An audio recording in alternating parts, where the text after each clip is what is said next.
नमस्कार, आप सुन रहे हैं शिवांगी पुरोहित द्वारा लिखित किताब सांची मेरे यानी सुमन रावत की आवाज में। अब तक आपने सुना कि कैसे सांची के पिता की जिंदगी में रागिनी नाम की औरत ने दस्तक दी है। बच्चों को इम्प्रेस करने के लिए रागिनी ने मटर पनीर बनाया जिसे सांची ने खराब कर दिया। अब आगे वंश घर पहुंच गया था। उसने सांची को फोन किया। सांची ने उसे आज की सारी बातें बताई। इधर बंटी सो गया था लेकिन खुशी सोने का नाटक कर रही थी। खुशी सांची की सारी बातें सुन रही थी। सांची ने वंश से बात करते हुए खुशी की आंख मिचोली नोटिस कर ली। उसने खुशी के सर में थपकी मारी और उसका मुंह रजाई से ढक दिया। खुशी की हंसी छूट गई। मेरी बातें सुन रही है कहकर सांची खुशी को गुदगुदाने लगी। तभी राजीव की कार की आवाज आई। सांची ने वंश से कहा, मैं बाद में फोन करती हूँ, और फोन काट दिया। उधर राजीव नशे में बिल्कुल धुत थे। बड़ी मुश्किल से लॉक खोला और दरवाजे में लात मारकर अंदर आए। अब मैं करूंगा जो मुझे करना है, देखता हूँ कौन रोकता है मुझे। नशे में राजीव की जबान लड़खड़ा रही थी। राजीव चिल्लाए, सांची इधर आ। सांची शॉल ओढ़कर नीचे उतर आई। लगा फोन लगा उसको, राजीव ने कहा। किसको लगाना है? सांची ने पूछा। तेरी माँ को लगा फोन, आज फैसला हो ही जाए। 1 साल हो गए हैं, पड़ी है मायके में। इतनी चिंता होती बच्चों की तो उनकी खातिर आ जाती। उसे क्या लगता है उसके बिना मेरे बच्चे नहीं पलेंगे क्या? लगा फोन, राजीव चिल्लाए। सांची ने डर कर माँ को फोन लगाया। राजीव ने सांची से फोन छुड़ाया और बड़बड़ाने लगे। सुन तू मेरी बात ध्यान से सुन ले। अब मेरी जिंदगी में तेरी कोई जगह नहीं। कैसी औरत है तू? अपने बच्चों को छोड़कर चली गई। मैं अपने बच्चों को पाल सकता हूँ, समझी तू? तलाक के लिए अर्जी लगा दी है मैंने। अब तू गेट आउट। हाँ ठीक है, तुम्हारे साथ रहना भी कौन चाहता है? दे दो तलाक, मुझे मंजूर है। कम से कम तुम जैसे राक्षस से मेरा पीछा तो छूटेगा। ये कहकर माँ ने फोन काट दिया। सांची तलाक की बात सुनकर डर गई। माँ ने क्या कहा उसे नहीं पता था। उसने बस पापा की बातें सुनी। राजीव ने फोन कटते ही मोबाइल फेंक दिया और सोफे पर जाकर गिरा। राजीव लड़खड़ाते हुए अपने कमरे में चले गए। सांची ने फोन उठाया और अपने कमरे में जाकर पापा मम्मी की पूरी रिकॉर्डिंग सुनी। माँ की बात सुनकर सांची के पैरों तले जमीन खिसक गई। उसने माँ को फोन लगाया। मम्मी ये क्या है? वो तो नशे में है, आप तो होश में हो ना? सांची ने कहा, मैं इस आदमी को और सहन नहीं कर सकती। यदि उसे तलाक चाहिए तो मैं तैयार हूँ। मम्मी ने कहा, ये कैसी बातें कर रही हो आप? हम लोगों का क्या होगा फिर? सांची ने रोते हुए कहा, मैं तुम तीनों की कस्टडी लेने की कोशिश करूंगी। मम्मी ने कहा। सांची उन्हें मनाती रही लेकिन वो तलाक लेने पर अड़ी रही। सांची सारी रात रोती रही। उसे कुछ भी समझ नहीं आ रहा था। उसने खुशी और बंटी की तरफ देखा तो उसे बहुत दुख हुआ कि जब उन दोनों को पता चलेगा तो उन पर क्या बीतेगी। अगले कुछ महीनों तक तलाक का सिलसिला चलता रहा। माँ रीवा कोर्ट में आती, अपने बच्चों से मिलती। राजीव उन्हें देखकर नाक भौं सिकोड़ लेते। उनकी तरफ से तलाक देने का कारण ये था कि लड़ाई झगड़े किस पति पत्नी में नहीं होते, लेकिन अपने बच्चों को छोड़कर 1 साल से मायके में रह रही है तो इस शादी का मतलब ही क्या है? दूसरी तरफ माँ ने भी राजीव की प्रताड़ना और शराब पीने की लत को कारण बताया। तलाक दोनों पक्षों की सहमति से था, इसीलिए ज्यादा खींचातानी नहीं थी। लेकिन जब बात बच्चों की कस्टडी की आई तो राजीव का पलड़ा भारी था।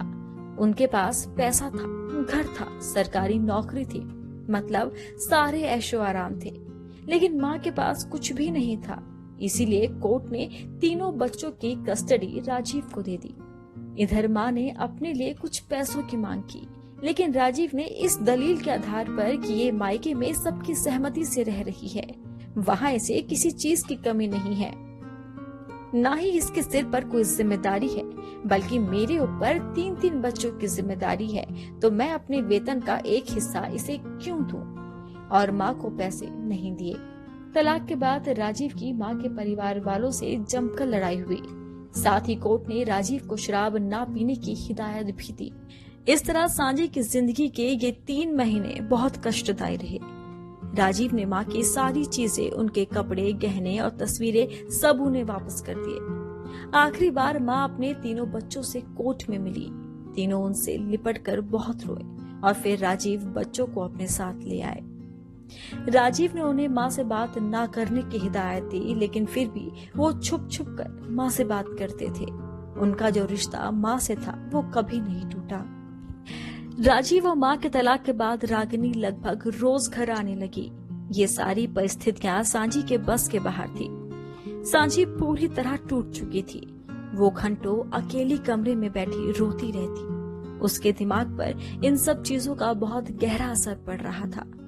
इस घर से माँ की हर निशानी मिट चुकी थी। पिछले 1 साल से सांची इस उम्मीद में बस सब सह रही थी कि माँ वापस लौट कर आएगी, लेकिन सांची इस कदर निराश हो चुकी थी कि उसे चारों तरफ अंधेरा ही दिखाई दे रहा था। उस समय यदि उसके पास वंश ना होता तो शायद सांची आत्महत्या कर लेती। वो मानसिक रूप से इतनी परेशान हो चुकी थी कि कब उसके सिर ने माइग्रेन पकड़ लिया उसे पता ही नहीं चला। आए दिन सांची सर दर्द से तड़पती रहती, लेकिन उसकी चिंता करने वाला कोई नहीं था। वो पापा से कहती इस बारे में, लेकिन पापा कल मेरे साथ डॉक्टर के पास चलना कहते रहते, पर उनका कल कभी नहीं आता। वो दिन भर अपने कामों में व्यस्त होते और रात में नशे में। एक रात सांची के सिर में तेज दर्द हुआ। राजीव से उसकी हालत देखी नहीं गई। उसने खाना भी नहीं खाया था। वो जैसे तैसे गोली खाकर सो गई। अगले दिन संडे था। राजीव ने सांची को डॉक्टर के पास चलने को कहा। लगभग 11 बजे काम से फुर्सत होकर सांची डॉक्टर के पास जाने को तैयार होने लगी। तभी राजीव के पास फोन की घंटी बजी। राजीव ने फोन पर बात कर हड़बड़ाते हुए सांची से कहा, मैं 1 घंटे में वापस आता हूँ। रागिनी की माँ की तबीयत ज्यादा खराब हो गई है, उन्हें अस्पताल ले जा रहे हैं। ये कहकर राजीव ने कार की चाबी उठाई और निकल गए। सांची को बहुत गुस्सा आया। थोड़ी देर वो गुस्से में पैर पटकती रही और फिर मम्मी को फोन किया। मम्मी, और हम नहीं रह सकते इस आदमी के साथ, हम लोगों की कोई परवाह ही नहीं। सांची ने गुस्से में कहा। क्या हुआ बेटा? मम्मी बोली, 10 दिन से कह रही हूँ डॉक्टर को दिखा दो। आज जैसे तैसे माने थी और तैयार भी हो गई थी, लेकिन उसी टाइम उस रागिनी का फोन आ गया। उसकी माँ बीमार है तो तुरंत उसके पास चले गए। सांची ने कहा, हे प्रभु, क्या कर सकते हैं बेटा, तो खुद ही चले जा डॉक्टर के पास। वो है ऐसे ही। परिवार की फिक्र होती तो आज एक अच्छी जिंदगी जी रहे होते हम। मम्मी ने सांची को समझाया। मैं कहाँ चली जाऊं मम्मी अकेले? मैं नहीं जानती किसी डॉक्टर को। इंदौर की बात अलग थी। मेरे सिर में बहुत दर्द रहता है, क्या करूं मैं? थोड़ी देर माँ से बात कर सांची ने फोन खुशी बंटी को दे दिया। राजीव को गए 3 घंटे हो गए थे। सांची वैसी की वैसी उनका इंतजार कर रही थी। तभी डोरबेल बजी। सांची ने गेट खोला तो राजीव के ऑफिस का एक आदमी था। सर ने उनका डेबिट कार्ड मंगाया है, वो घर छूट गया था। उसने कहा, बैठिए, मैं ला कर देती हूँ। सांची ने कहा। वो आदमी सोफे पर बैठ गया। खुशी ने उसे पानी पिलाया और चाय के लिए पूछा। उसने चाय के लिए मना कर दिया। सांची ने उसे डेबिट कार्ड थमा दिया और पूछा, कौन सा हॉस्पिटल है? वो MG रोड पर है ना, आयुष्मान, उसी में। उसने खड़े होकर कहा। अच्छा, क्या हो गया तबीयत को? सांची ने चिढ़कर पूछा। अस्थमा का दौरा पड़ा है, अभी ऑक्सीजन लगा है, उस आदमी ने कहा, फिर वहां से चला गया। सांची ने अपने कपड़े बदल लिए और ऊपर बिस्तर पर जाकर लेट गई। उसके दिमाग में कई सारी बातें चल रही थी। वो ऊपर लगे पंखे की तरफ देख रही थी, एकटक देख रही थी और सोच रही थी, राजीव का अपने बच्चों से ज्यादा एक गैर महिला को इतना महत्व देना सांची को अंदर ही अंदर कुरेद रहा था। सांची को उसके माँ बाप ने ऐसी परिस्थिति में डाल दिया था जहाँ से बाहर निकलने के लिए वो पल पल झटपटाती रहती थी। वो कभी कभी सोचती कि काश माँ ने एक बार अपने बच्चों के लिए सोचा होता, लेकिन दूसरे ही पल पापा का वो व्यवहार उसे याद आ जाता कि माँ किन परिस्थितियों में जी रही थी। लगभग 1 घंटे तक सांची उस पंखे को घूरती रही और सोचती रही। तभी वंश का फोन आया। बाबू ने डॉक्टर को दिखा दिया? वंश ने प्यार से पूछा। नहीं, सांची का मन उदास था। क्या हुआ? वंश ने पूछा। पापा अपने बच्चों से प्यार नहीं करते वंश। हमसे ज्यादा जरूरी वो औरत है। उसकी माँ हॉस्पिटल में है, पापा वहीं गए हैं। हमारी चिंता किसे है? मैं तो जाने को तैयार बैठी थी, लेकिन सांची ने कहा। तुम उदास मत हो, तुम मुस्कुराते हुए अच्छी लगती हो। मैं हूं ना, तुम चिंता क्यों कर रही हो? वंश ने कहा। मम्मी ने कहा कि तुम अकेली चली जाओ, लेकिन मुझे डर लगता है, सांची ने कहा। अच्छा सुनो, मैं बुधवार को आता हूँ रीवा। मैं तुम्हें डॉक्टर के पास लेकर जाऊंगा।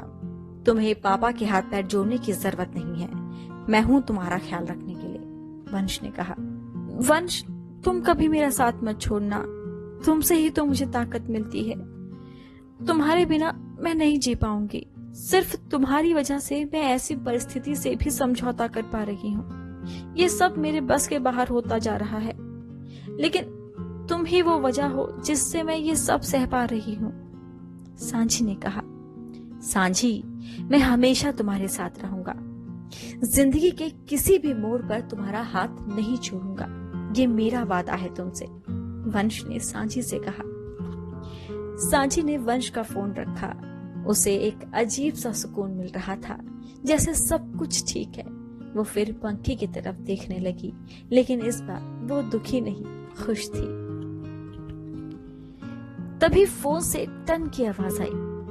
बरकरार रखना अपने चेहरे की मुस्कुराहट, कभी इसे गायब मत होने देना। मेरी धड़कन जुड़ी है इस मुस्कुराहट से। यदि ये चली गई तो धड़कनें रुक जाएंगी।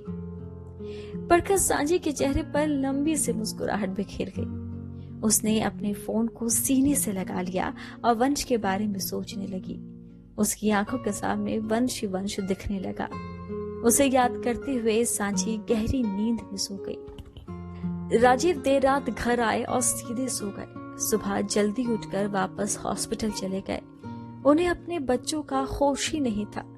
इस समय सिर्फ रागिनी उनके लिए जरूरी थी। सांची ने खुशी और बंटी का नाश्ता बनाया और उनका टिफिन पैक कर उन्हें स्कूल भेज दिया।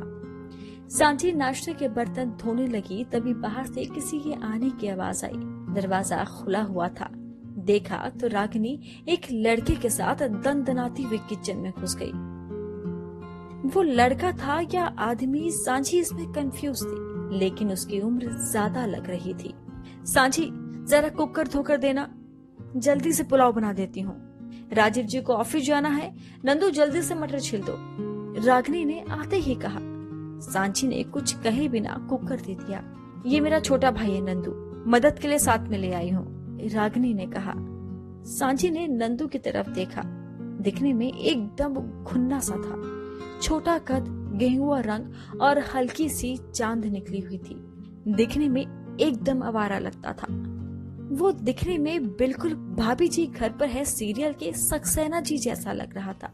सांची के मन में आया कि उसे करंट लगा दे, क्योंकि वो जाहिर जैसे सांची को घूर रहा था। अब तक सांची रागिनी से परेशान थी, लेकिन अब बिन बुलाए एक और मेहमान ने सांची की जिंदगी में दस्तक दी है, रागिनी के भाई ने। क्या ये भी सांची की जिंदगी में कोई उथल पुथल लेकर आएगा? सुनिए सांची की अगली कड़ी में। नमस्कार।